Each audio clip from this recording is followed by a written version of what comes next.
Welcome to BNEWS Weekly. I'm Phil Gallager, along with BNEWS Director Rich Hosford, BNEWS reporters Robert Paris, Chris Flaherty, Peter Brown with the weather, Matt DiMarzio with sports, and Ian Casciola with the Community Bulletin Board. Thank you for joining us. The Burlington Police Department is asking the public's assistance in identifying and locating 3 people suspected of an alleged shoplifting. According to the police information website mostwanted.org, the suspects shown here are believed to have stolen approximately $500 worth of merchandise from the Apple Store in the Burlington Mall on December 20th, 2016.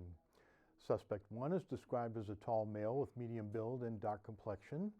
Suspect 2 is described as a short female with large build and a light complexion. Suspect 3 is described as a medium height female with a large build and a light complexion. Anyone with any information on the identity or location of the suspects is asked to call Detective Thomas Carlson of the Burlington Police Department at 781-505-4913. Another Burlington restaurant has closed its doors for good this week. As reported on BNews on December 28th, Bobby's Burger Palace closed at the Burlington Mall. On Monday of this week, BONEFISH Grill in the Wayside Shopping Center also closed, a call to the restaurant confirmed. BONEFISH Grill opened in the renovated Wayside Center in November of 2013. It offered a combination of fish, seafood, and steaks, as well as specialty drinks and a large craft beer selection. During its grand opening, it held a charitable event for the Burlington Chamber of Commerce Charitable Foundation that raised over $10,000 to support the Burlington's Relay for Life and the DuLong Scholarship Fund. A statement from parent company Bloomin' Brands Incorporated expressed regret for the closing and said that the decision to do so was difficult. They also said they appreciate their guests who supported the restaurant. Bloomin' Brands Inc. said some team members will have an opportunity to transfer to a nearby restaurant and that all employees received a severance package. Could be that we've reached the point of diminishing returns in the restaurant business. Lahey Hospital had a large number of guests, including Mass Governor Charlie Baker, for a special event on Thursday. BNews Director Rich Hosford was there and has this report. A large crowd made up of Lahey personnel and supporters, local government officials, Burlington first responders, and even Massachusetts Governor Charlie Baker gathered at Lahey Hospital and Medical Center on Thursday morning to celebrate the ribbon cutting of the hospital's new state-of-the-art emergency center. The project has been a long time in the works, and now that it's ready to open later this month, those who helped make it a reality were excited to show it off. Well, it's been a long time coming, and we've really looked forward to moving into our new world-class facility. We started the design process about 5 years ago. We went around the country, looked at best designs available in emergency departments, and tried to incorporate everything we learned in those tours. And we also listened to the patients. We had patients on our design team. We also had our EMS first responder teams giving us input on what they needed. And the staff as well was able to have input into our design. Dr. Creighton said it became clear a new facility was needed after patient volumes kept increasing. Well, I think as our volume continued to grow, as our trauma volume continued to grow, and as Lahey expanded its network throughout, we became more of a resource through the network with patients being transferred here. That really put the pressure on us to create a larger and more efficient facility. The new emergency facility offers patients something very important for people going through a difficult time in their lives: greater dignity. Well, not only is it bigger and cleaner and nicer, the spaces are more private, and I think that's a very important element in emergency departments, is that the patients are able to receive care in a dignified way. And in our current emergency department, everybody's on top of each other. There's no privacy, no dignity, and that's one of the first things we looked at, is making sure that we have private treatment spaces for all the patients. The facility also has more equipment than the old one, giving doctors and staff an opportunity to treat patients in a more timely manner. Well, we have imaging, in other words, x-ray, right in the department now. We have 2 CAT scanners and 2 plain x-ray rooms, and we also are going to have radiologists working with us in the emergency department. That's one of the major advances that we made in the emergency department. Dr. Creighton said many people contributed to make the project come together, including input from many members of the hospital staff. There were also a great number of donations, enough that the majority of the project was funded through philanthropy.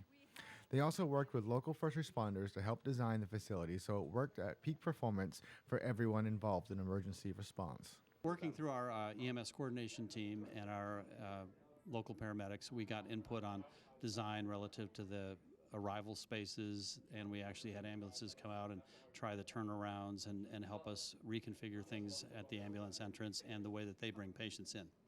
Finally, Governor Baker said he thought the new emergency center will be a great comfort to patients and their families.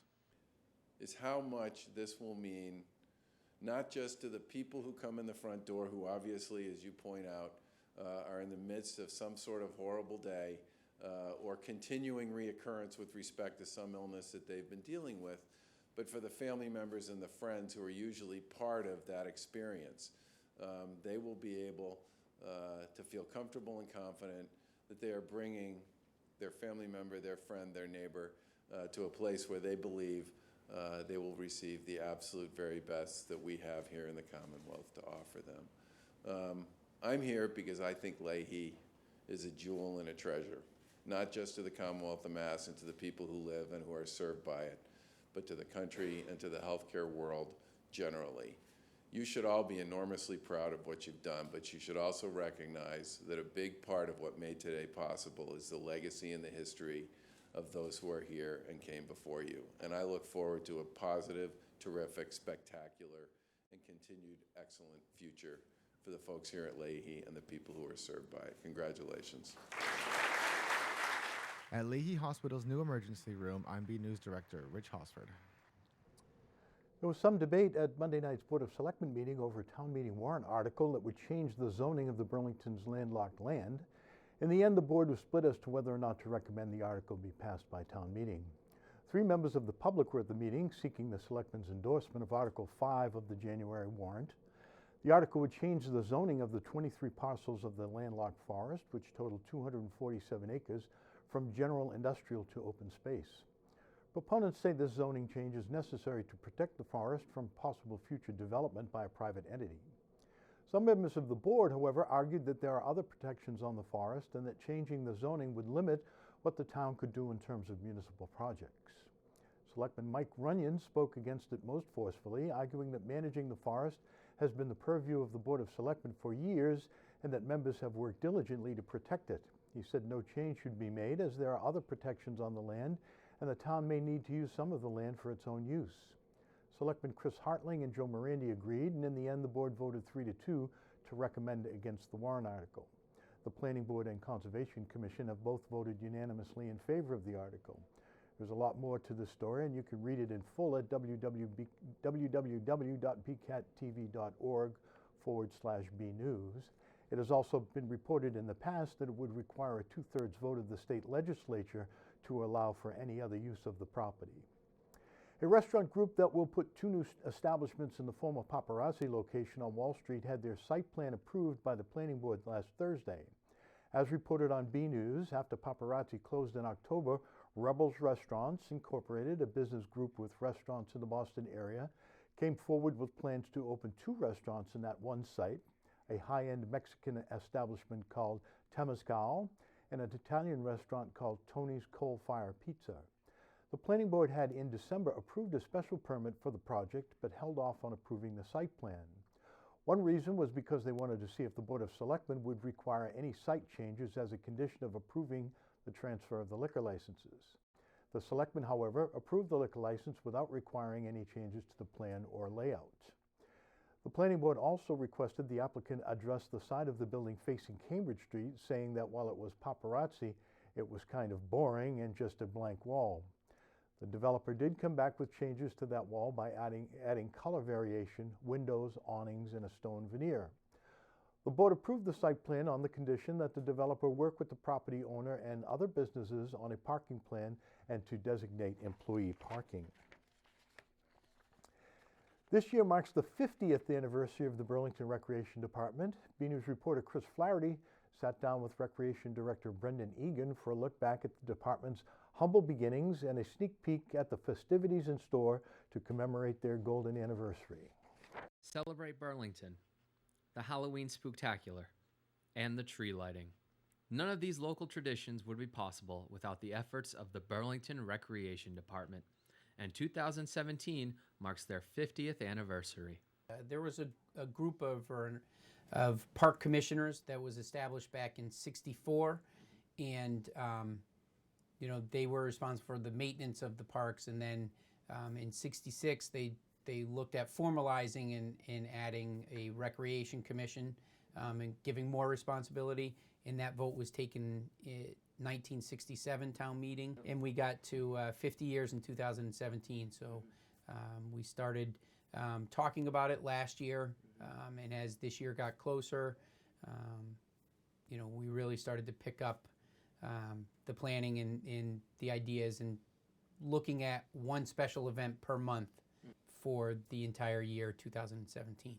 Among those upcoming special events are a winter carnival in February, a music festival in July, and Trucktober in October, which will feature a parade of food trucks. I asked Brendan how he felt the Recreation Department has changed over the years.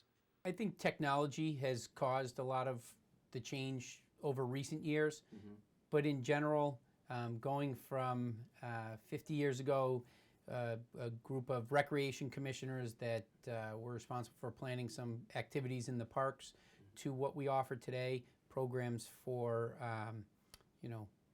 infants, even all the way through senior citizens, from trips to cultural programs, arts and crafts, sports. The department has just continued to grow over the years. Finally, Brendan expressed what he hopes the department and the community can take away from this year.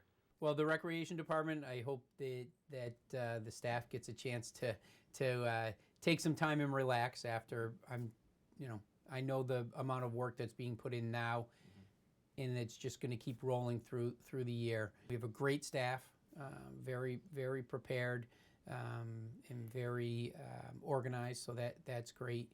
I think they'll take away, a positive feeling of what we were able to provide to the residents, and I think the residents will take away, maybe a little higher respect for the Recreation Department. We're very well supported in this community. It's a great community to work in. They really support recreation. I think we'll continue to have that positive support, and hopefully those people who don't participate in our activities come out and try something, and we have new fans. Congratulations to the Recreation Department on 50 years of amazing events and programming in the Burlington community, and here's to the next 50. Until next time, this is Chris Flaherty for BNews Weekly. The position of town moderator is now potentially a contested race in the upcoming Burlington town election. According to a release from town clerk Amy Warfield, William Byer has pulled papers to run for the spot. If he turns in his paperwork by the deadline Tuesday, February 21, he would be challenging incumbent Sally Willard. Byer and Willard have been at odds before. Last year, Willard did not reappoint Byer to the Ways and Means, despite him being on the committee and as the chairman for a number of years. Though Willard said the decision was based on nothing but a desire to have fresh voices on the committee, she, as moderator, appoints. Byer said at the time he believed it was due to his vote not to recommend funds be approved by town meeting to support a lawsuit regarding a controversial building permit for a hotel in the district, which was subsequently defeated. There is also a chance for a contested race for the one seat on the Board of Selectmen. Former member and regular contestant Virginia Mooney has pulled papers, as has James Tigas, a member of the Burlington Police Department, who also has a seat on the Zoning Board of Appeals. Incumbent Daniel Grattan has not, at least as of yet, pulled papers to run for election. All the other open seats are thus far unchallenged. Potential candidates have until Thursday, February 16th to pull papers. The Burlington town election will be held on Saturday, April 8th at Burlington High School. A Burlington High School student's work was honored by an organization with the mission to encourage and support students with Latino backgrounds. BHS senior Julian Lecker received a silver medal award from the Hispanic Heritage Foundation in the category of engineering during the New York Regional Hispanic Heritage Youth Awards ceremony on December 5th. A blog post by Principal Mark Sullivan stated, Lecker was one of 21 award recipients at the event. The Hispanic Heritage Foundation is an award-winning nonprofit that was established by the White House in 1987. Its mission is to identify, inspire, prepare, and position Latinos in the classroom, community, and workforce. The Hispanic Heritage Youth Awards program offers educational grants to Hispanic high school seniors chosen by regional selection committees based on their academic achievement, leadership, community service, category focus, and an essay about the important role their heritage played in their success. Lecker, whose category was sponsored by ExxonMobil, was awarded a $2,000 scholarship to support his plans to pursue a degree in chemical engineering at Massachusetts Institute of Technology, Northeastern University, or Cornell University. We go now to our Weather Center with BNews weatherman Peter Brown for the latest forecast. We'll also check out the community calendar with Ian Casciola to see what's happening in Burlington.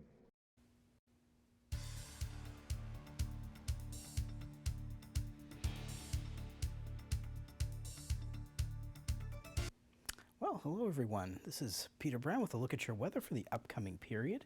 As you can see here, starting out on Friday, look at this, on Friday the 13th, no less, we're going to see temperatures well above average again. And if you remember just a couple days ago, this past Thursday, we saw near record high temperatures in the 60s. So that was pretty nice. But as you can see, as we get towards Friday night going into Saturday morning, that early morning temperature on Friday in the 40s is going to dip way down into the single digits again. So we're going to have a touch of winter coming back for the upcoming weekend, but I think when we get all the way to the end of our forecast and look at the 7 days, I think you're going to be pretty happy. And you also can notice right here, our days are getting longer each day, so that's definitely a sign that we know spring is a long ways away, but we're definitely going on the right path. And as we go on to our next graphic, we're going to show you a little bit about what's going to be going on with our weather for the next 7 days. As you can see here, we're detailing here this pretty strong cold front that's going to be coming through Friday morning. And this is going to push all of that really nice mild air that we had in the 60s on Thursday away and bring a cold shot of air down to us for the weekend.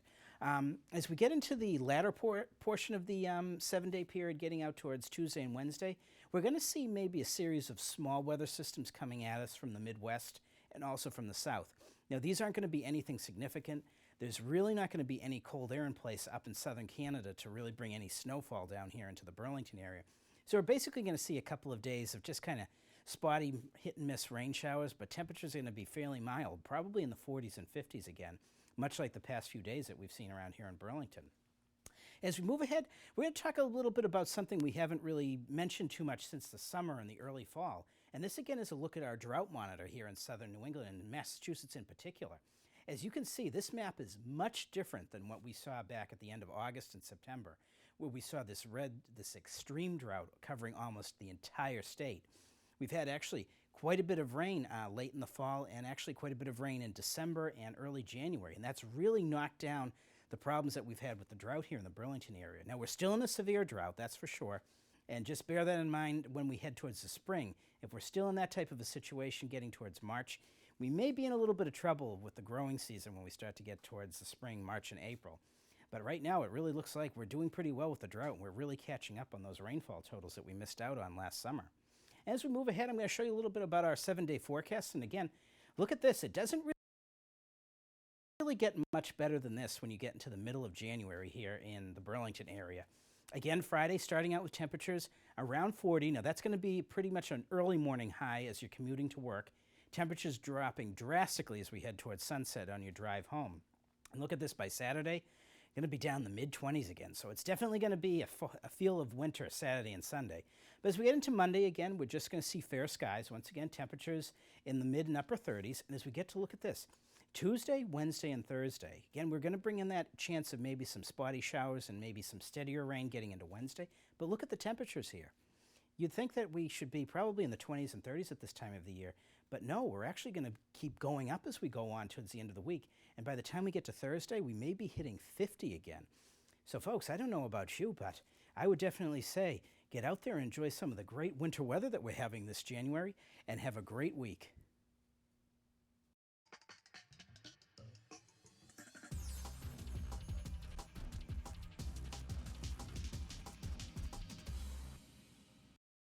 Hello, and welcome to your community calendar. First up, any nightclub partiers?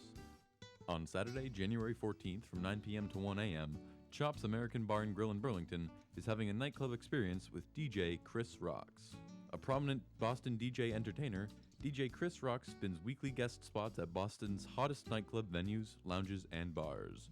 He's also a phenomenal MC host for some of New England's most fashionable and high-end events.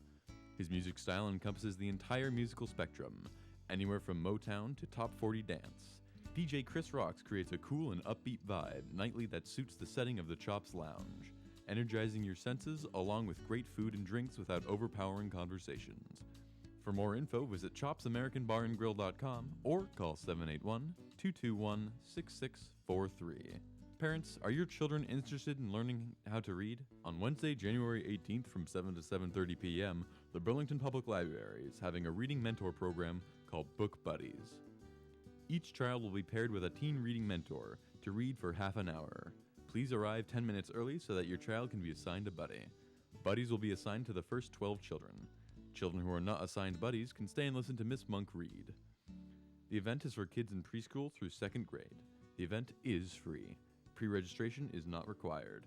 For more info, visit burlington.org or call 781-270-1690. Do you enjoy planting? On Sunday, January 22nd from 11 to 1 p.m., the Burlington Recreation Department is having a planting workshop and pizza party with instructor Catherine Hayes. Come create a tabletop terrarium with personalized charm. You'll make a terrarium filled with materials such as colored rocks, moss, hidden gnomes, and garden trinkets. Finally, you'll get to top off your little garden with a mini succulent plant. The event is $35 per person, and the event is for ages 8 to 11. Pre-registration is required. The event will be held in the ceramics room at the rec department.